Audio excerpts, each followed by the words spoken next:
গুপ্তসূত্র নিয়ে বেশ কিছুদিন ধরেই রাজনৈতিক মহলে নানামুখী বিতর্ক চলছে এবং এই বিতর্কে নতুন অনুষঙ্গ যুক্ত করেছে কর্মজীবী নারীদের বিষয়ে পোস্ট এবং সেটি যেমনটি জামায়াতের তরফ থেকে দাবি করা হচ্ছে যে এক্স অ্যাকাউন্ট হ্যাক করা হয়েছিল, যদিও বিএনপি প্রশ্ন রেখেছে যে জামায়াতের আমিরের এক্স অ্যাকাউন্ট হ্যাকের দাবি কতটুকু যৌক্তিক।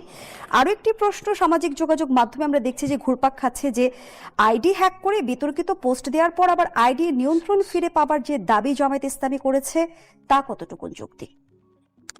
এখন যেভাবে আইডিগুলিকে প্রোটেক্ট করা হয় সেটি হচ্ছে সাধারণত 2 স্টেপ 3 স্টেপ ভেরিফিকেশন থাকে।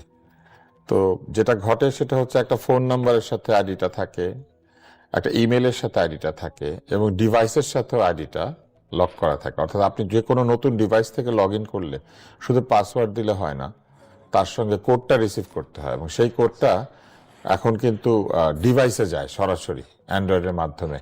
এখন কিন্তু SMS হয় না অনেক জায়গাতেই। তো যারা এটা হ্যাক করেছিল বলা হচ্ছে যে তারা নাকি পাসওয়ার্ড বদলায় নাই, যে কারণে এটা দ্রুত উদ্ধার করা গিয়েছে। কিন্তু প্রশ্ন হচ্ছে যে পাসওয়ার্ড না বদলালেও হ্যাক করার সময় তারা যে নতুন ডিভাইসে লগ ইন করার চেষ্টা করেছে, এটার মেসেজ তো আসার কথা তাদের ডিভাইসে না, এটার মেসেজ আসার কথা যার ডিভাইসের এগেনস্টে এই আইডিটা তৈরি করা হয়েছে তার কাছে। আমার মনে হয় এই কাজটি যারা করেছেন তারা ডেফিনেটলি জামাতের আমির তার নিজের এক্স হ্যান্ডেল নিজে করেন বলে মনে হয় না, কারণ পৃথিবীর কোনো বড় নেতাই তার এক্স হ্যান্ডেল নিজে হ্যান্ডেল করেন না, একজন কোনো বিশ্বস্ত ব্যক্তি সেটা হ্যান্ডেল করে। আমার মনে হয় সেইখানে কোনো গাফিলতি ছিল এবং সেই গাফিলতি যদি থেকে থাকে তাহলে এটা হ্যাক হলেও এটা তাদেরই গাফিলতি এবং ওইখানে যা পোস্ট হয়েছে সেটাও তাদেরই গাফিলতি। কিন্তু আমার অন্য একটা প্রশ্ন আছে, এটা হ্যাক হয়েছে ভালো কথা, কিন্তু ওইখানে যে বক্তব্য ছিল সেই বক্তব্যের সঙ্গে তারা কতটুকু একমত এবং একমত না। ওইখানে কিন্তু একটা শব্দ আছে যেটা খুবই আপত্তিকর, কিন্তু আপত্তিকর শব্দটা বাদ দিলে যা লেখা আছে সেটার সঙ্গে কি তারা একমত? কিন্তু পুরো স্ট্যাটাসটাই কিন্তু আপত্তিকর, ওইখানে যা লেখা আছে সেটা পুরোটাই আপত্তিকর। এবং প্রথম অংশের সাথে কিন্তু আল জাজিরায় দেওয়ার সাক্ষাৎকারের মিলও রয়েছে। হ্যাঁ, আমার ধারণা যে এই সাক্ষাৎকারের সাথে মিল রেখে কেউ এটা লিখেছেন এবং এখানে একটা কোনো ভুল হয়ে গেছে কারো, এবং সেইটাকে ঠিক করার জন্য তারা যেসব বলছেন সেখানে এই প্রশ্নগুলো থাকবে। কেননা আপনি দেখবেন যে এখন শুধু যে এই 3 স্টেপ ভেরিফিকেশন থাকে তাই না, অথেন্টিকেটর নামে একটা অ্যাপ আছে। সেই অ্যাপ আপনার ডিভাইসের মধ্যে এমনভাবে থাকে যে অথেন্টিকেটরকেও আবার পাসওয়ার্ড প্রোটেক্ট করা থাকে, যে কেউ খুলতে পারে না। ফলে এই যে এক মানে ভিন্ন ভিন্ন স্টেপে ভেরিফিকেশন করতে হয় এবং প্রোটেকশনের লেভেল আছে। জামাতের যে ধরনের আইটি এক্সপার্ট আছেন আমরা যতদূর জানি, এবং তাদের যে বিরাট বট বাহিনী আছে, তাদের যে দেশে বিদেশে ছড়িয়ে থাকা আইটি এক্সপার্টরা আছেন, তারা থাকার পরে তাদের এই এক্স হ্যান্ডেলটা যদি ঠিক মতো প্রোটেক্টেড না হয় তাহলে দেশের সাইবার সিকিউরিটি তারা দিবেন যে বলেন এটা কোত্থেকে দিবেন?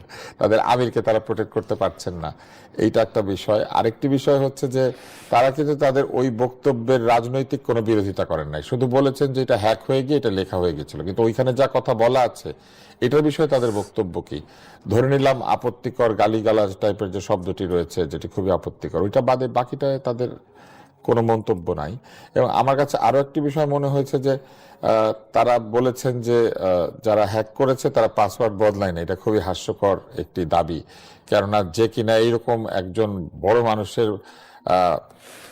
এক্স হ্যান্ডেল হ্যাক করার জন্য এত প্রস্তুতি নিতে পারে, শুনলাম যে প্রেসিডেন্টের দপ্তর থেকে মেইল হ্যাক করে সেইখান থেকে ফাইসিং করে সেইখানে আবার দেওয়া হয়েছে কি জানো অনেকগুলি ম্যালওয়্যার, এত কিছু যে করতে পারে সে পাসওয়ার্ডটা বদলায় না। এইটা ঠিক জানি না, আমাদের হ্যাকাররা আসলে বেশ ভদ্রলোক হয়ে গিয়েছেন। ডক্টর আব্দুল নূর তুষার, বাংলাদেশে মোট ভোটারের অর্ধেক নারী, জামায়াতের নারীদের নিয়ে অবস্থান ভোটারদের মাঝে কি ধরনের প্রভাব ফেলতে পারে বলে মনে করেন? পুরুষ ভোটাররা কি ভাবছেন সেটা আমি জানি না, তবে আমাদের মতো পুরুষ হলে নিশ্চয়ই আমরা এটাতে এক ধরনের আপত্তি করছি। কেননা আমরা দেখেছি যে তারা নারীদের সঙ্গে রাজনীতি করেছেন, নারীদের পাশে বসে রাজনীতি করেছেন, নারীদেরকে প্রশংসায় ভাসিয়ে দিয়েছেন। কিছুদিন আগেই বেগম খালেদা জিয়ার মৃত্যুর পরে তারা একজন নারী নেতৃত্বের এত প্রশংসা করেছেন। তাহলে এত প্রশংসা করতে পারলেন একজন নারী নেত্রীর, অথচ আরেকজন নারী নেত্রী জীবনে কোনোদিন আসবে না অথবা তারা আসতে দিবেন না, তারা তো সেটাই বলেছেন। কারণ তারা বলেছেন তারা ক্ষমতায় যেতে চান। তো ধরা যাক আল্লাহ তাদের এই প্রার্থনা মঞ্জুর করলেন, ইচ্ছা, তো তারা যদি ক্ষমতায় চলে যান তাহলে তো আর বাংলাদেশে কোনোদিন নারী নেত্রী আসবে না, ওনাদের দলে তো কোনো নারী নেত্রীর জায়গা নেই, এমপিরও জায়গা নেই, তারা তো এমপিও করেন। ফলে আমরা যারা মনে করি যে নারীকে তার যোগ্যতা অনুযায়ী বিকশিত হতে দেওয়া উচিত বা তার কাজ করতে দেওয়া উচিত, তার যতটুকু পাওয়ার সেটা সে যোগ্যতা দিয়ে পাবে, আমরা অবশ্যই এটাতে মনক্ষুণ্ণ হয়েছি। আর এর বাইরে নারীরা কি ভাবছেন এটা তো নারীদের মন্তব্য দেখলে বোঝা যায়। তবে তাদের দলের নারীরা আছেন, তারা কিন্তু তাদের দল কর্তৃক নির্ধারিত তাদের যে পজিশন সেটা তো মেনে নিয়েই সেই দল করেন। তাহলে তারা হয়তো বেশ খুশিই হয়েছেন।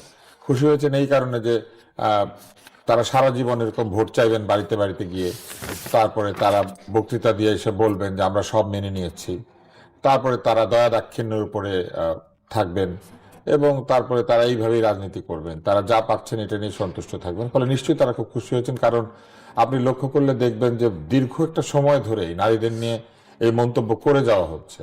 বলা হলো নারীদের কর্মঘণ্টা কমিয়ে দেওয়া হবে 5 ঘন্টা, তারপরে বলা হলো 3 ঘন্টা অতিরিক্ত যেটা তারা কাজ করছেন না সেটার জন্য অতিরিক্ত বেতন পাবেন, তারপরে বলা হলো না ওইখানে তাহলে আরেকজন নারীকে চাকরি দিয়ে দেওয়া হবে। মানে নানান ব্যাখ্যা দিতে গিয়ে এইসব বক্তব্য এসেছে। তারপরে বলা হলো নারীরা তো রানী, নারীরা ঘরে আসবে রানী হয়ে।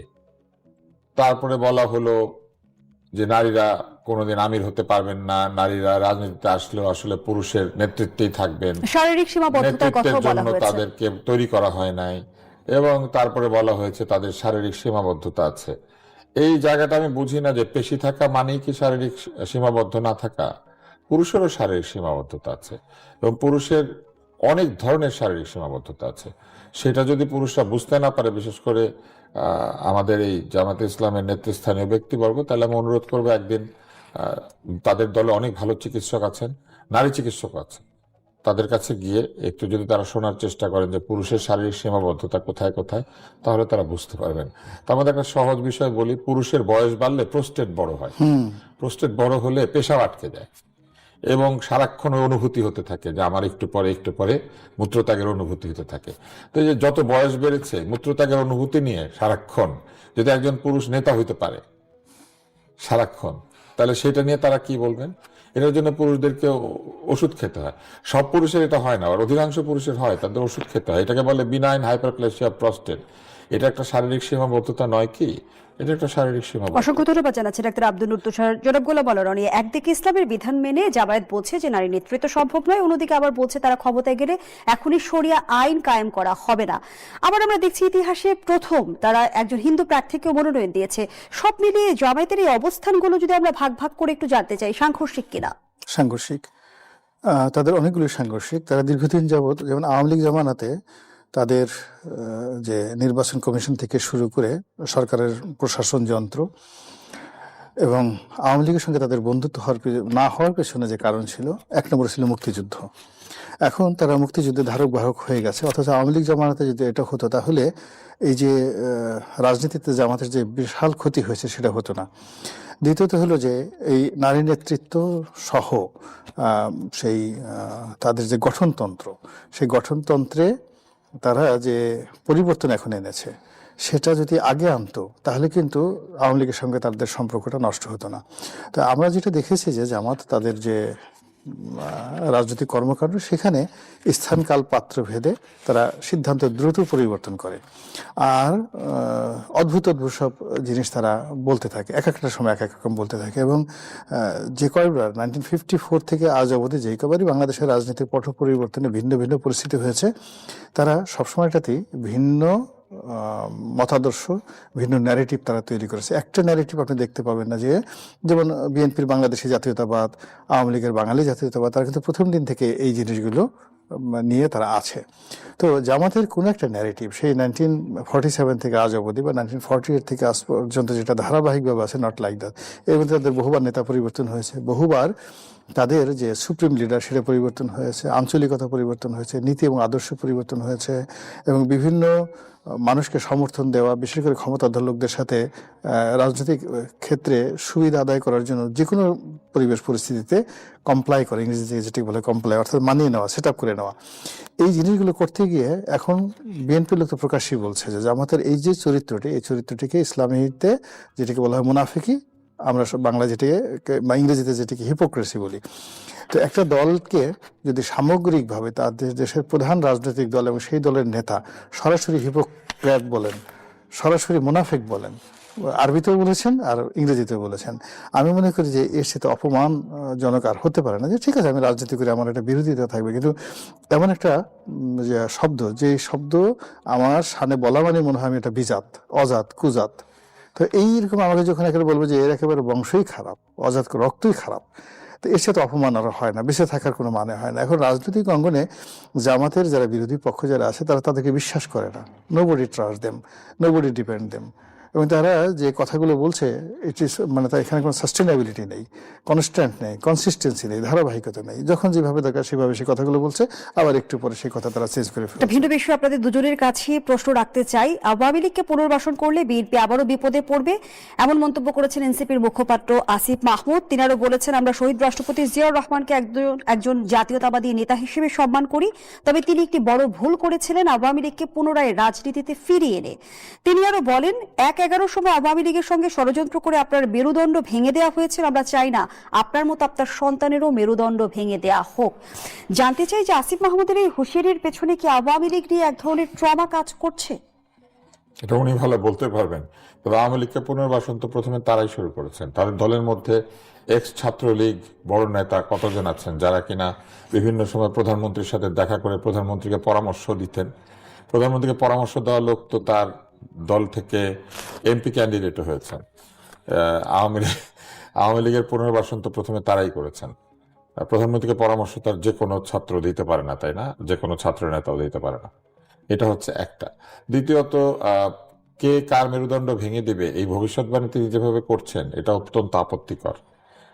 এবং এই কথার মধ্যে এক ধরনের অ্যারোগেন্সি রয়েছে, এক ধরনের, হ্যাঁ শব্দটা আপনি বলে দিয়েছেন আমাকে, এক ধরনের অধ্যত্ব বলবো না, এক ধরনের শিষ্টাচার বহির্ভূত এই শব্দটা।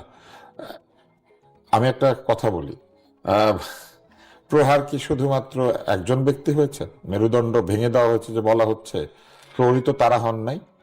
হারুনের হোটেলে যাওয়ার পরে তাদেরকে প্রহার করা হয় নাই? তো নিজেদের প্রহারের কথা মনে পড়ে না? আওয়ামী লীগ আসলে শুধু একটা জায়গাতেই প্রহার করবে, অন্য কাউকে প্রহার করবে না? জনাব গোলাম আলী রনি, তো সেই প্রহারের কথা তাদের মনে হয় না যে আসলে পরে তাদেরও ভেঙে দেওয়া হইতে পারে? তাহলে নিজেরটা আগে বলা উচিত যে আওয়ামী লীগ আসলে পরে কি হবে। আরেকজনকে এটা মনে করিয়ে দেওয়ার চাইতে তাদের উচিত নিজেরটা মনে করিয়ে দেওয়া। এবং একটা বিষয় খুব পরিষ্কারভাবে বলা উচিত, তার চাইতে বয়সে অনেক বড়, তার চাইতে অনেক বড় একটি দলের নেতা, তাকে এইভাবে হেয় করে অথবা তাকে এক ধরনের ইঙ্গিত করে কথা বলা, এইটা আসলে এই যে রাজনৈতিক শিষ্টাচারের যে একেবারে অবনতি হয়েছে, অসংখ্য ধন্যবাদ এটা হচ্ছে আব্দুল উদ্দোসর। জনাব গোলাম